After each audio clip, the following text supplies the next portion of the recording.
What's up, everybody? James Ng here. Welcome back to the MLM Business Blueprint. I'm showing you details on what it takes to leverage and scale a network marketing business. And today we're going to talk about how to make 90% plus more of your sales.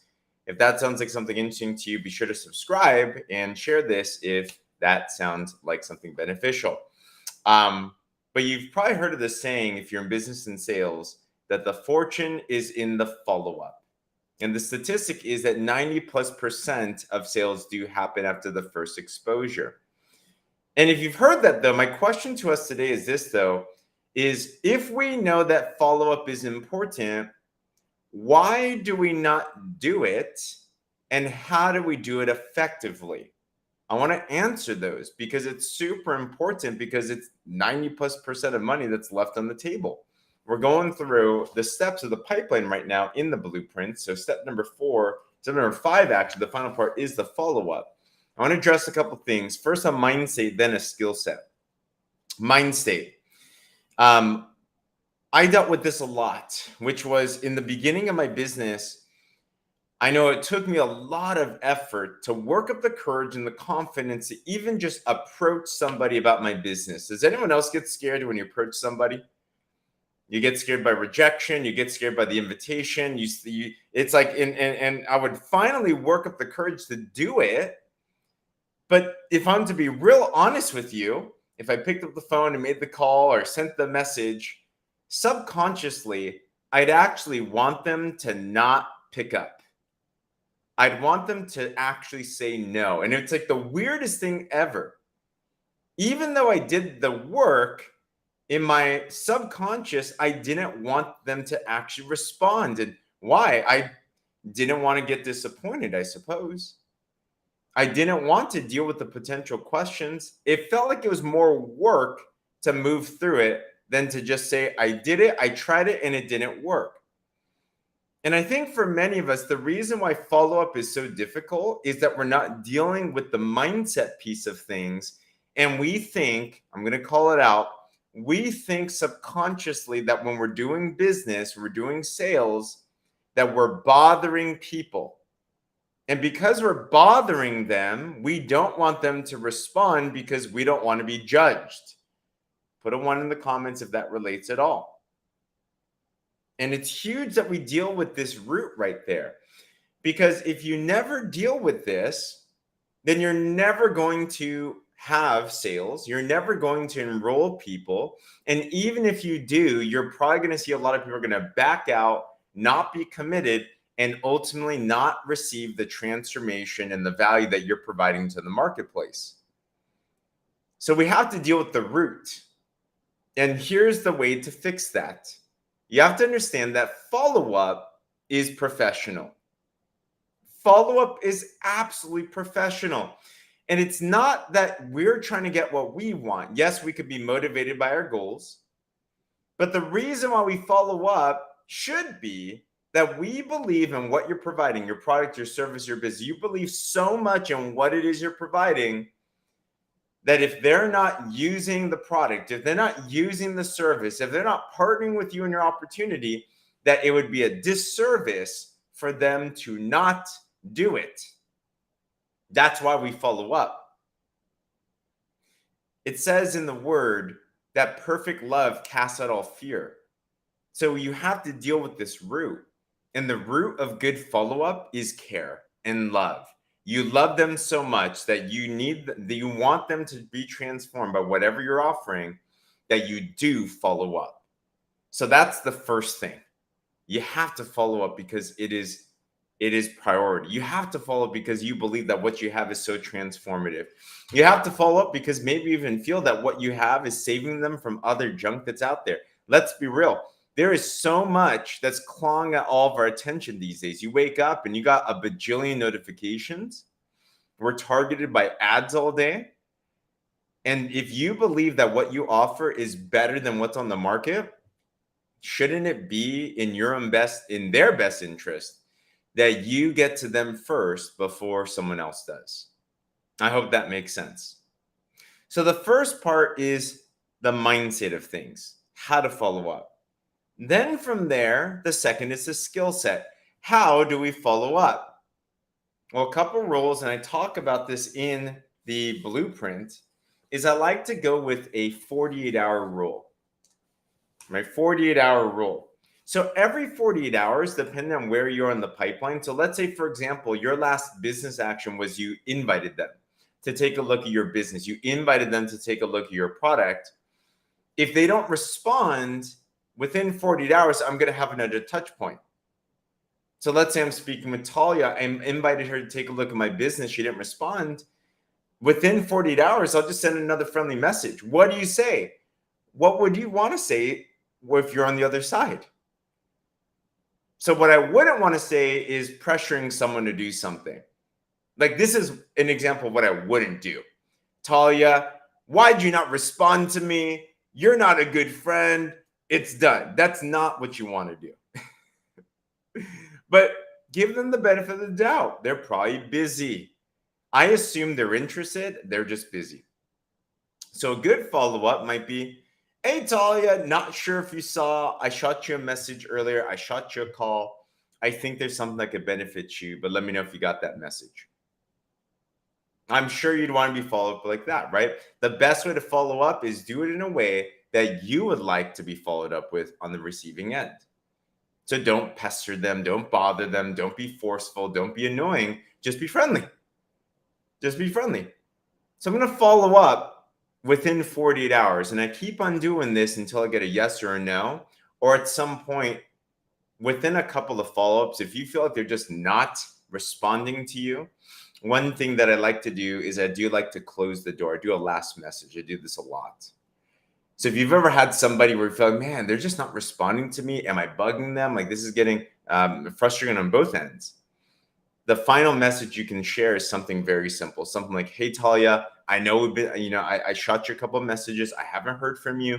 If you're interested in hearing more about what I'm talking about, let's talk. If not, this will be the last message on this topic, but I hope you're amazing. Sometimes people don't like saying no, so I like to close that door for them. So follow up within 48 hours, touch point a couple of times, but give them the benefit of the doubt. And then the final thing that I'll say in follow up is this. One of the biggest places that I feel that we get lost as communicators, lost as entrepreneurs, lost as professionals, is that when we follow up, we get confused by where we are in the process, and we're not leading people through this process. This happens so much. So for sake of example, let's say you're in a phase in your pipeline where you're about to present to somebody your product. And what happens is the prospect gets back to you and they just start talking. You see, the pipeline works. There's a process that works. It works perfectly until you put people into the equation. Because you know what happens? People got their own minds. People want to say their own things. So let's say you're talking to someone, you want to present to them, but they start talking about something unrelated. They want to catch up. They're talking about their life. Maybe they have a question and they don't go according to plan. And you're like, oh my gosh, what am I supposed to do here? And what happens is with the person that's not trained well is they get led by their prospect in the conversation and they never get back on track to the very first part and purpose of why you are talking to them. Why are we talking to them in a business conversation? We want to help your prospect solve a problem that you feel your business, your product, your service can help. So what happens is the prospect will derail the conversation. They will not typically bring it back to the original point because you're the one there to help them.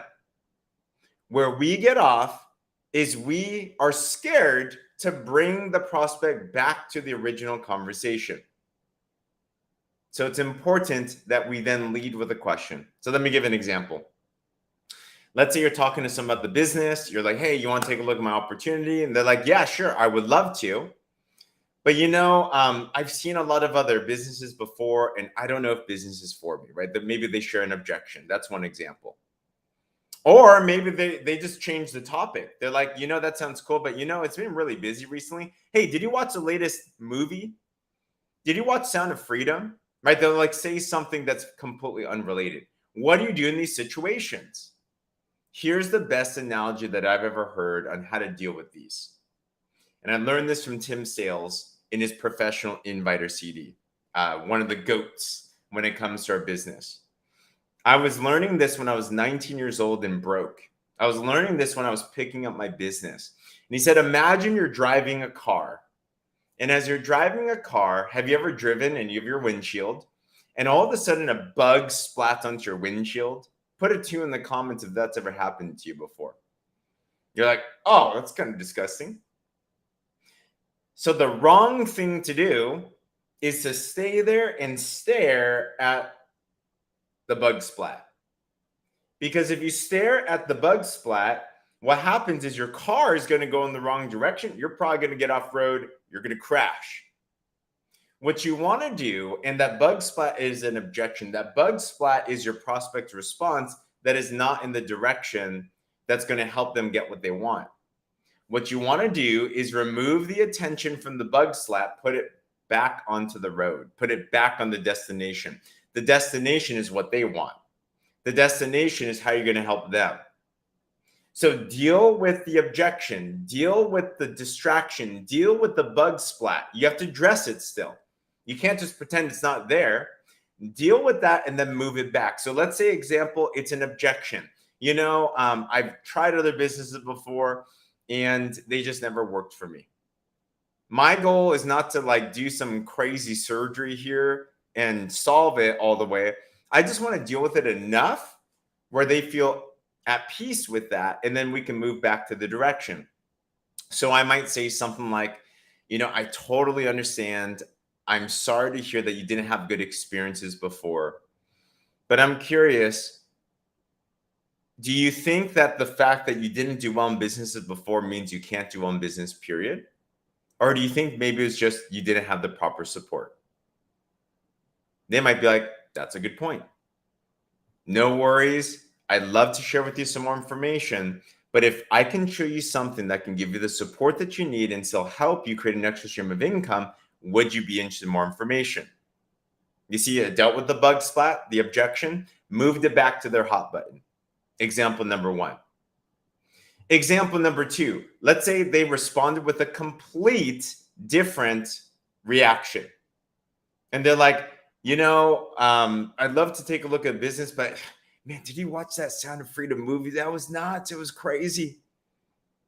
What I'm going to do, I'm still going to be aware that they talked. I'm going to have a real conversation, right? So I'll relate with it. So for me, for example, if I heard that, I tell them, yeah, I actually just saw that movie. It was crazy. I can't believe that all of this trafficking is actually going on in our nation right now. I shared it with my family, and yeah, I'm glad you brought it up. It's a great movie. Now I address that. I want to move it back to the point. But I'm curious. I know we're talking about business right now. And you mentioned to me that you're looking for an extra stream of income. If I could share with you something that can help you with that, would you be interested? They'll be like, oh, yeah, that's right. Right. You see, they need to be led. The prospect needs to be led towards something that can help them get what they want. So our job as a communicator is to deflect whatever those bug splats are, those objections, those distractions, and follow up on the next step in the pipeline. And remember where you were. If you're in the invitation phase, go back to the invite. If you're in the presentation phase, go back to the presentation. If you're answering questions after the presentation, go back to that. Wherever you are in the pipeline, go back to that exact same step and move forward. And it's like this dance that happens. It's back and forth and back and forth and back and forth. But eventually you're going to lead them towards either helping them with what you're providing or not. But as a professional, follow-up is so crucial because 90+% of sales do happen in the follow-ups. It takes on average 7 to 11 follow-ups, touch points for someone to say yes to buying anything. If we understand that, then instead of trying to fight the game, let's play it. Let's understand it. Let's become professionals at it and have fun with it. Because once you master this, oh my gosh, you're going to see how you're going to be able to serve so many more of your clients in such a powerful way. So if that was helpful, I think this is one of the big pieces that is the reason why people do not convert more. If this was helpful, be sure to subscribe to my YouTube for this plus a lot more cool information as well too. And by the way, if you're in network marketing, and you would like a step-by-step system on all these types of things we're talking about, I do have a blueprint of a skill set and a mindset. If you'd like some more information on that blueprint, then feel free to message me the word blueprint. And I have a video I'd love to be able to share with you. But hopefully that was helpful. Tune in for the next ones.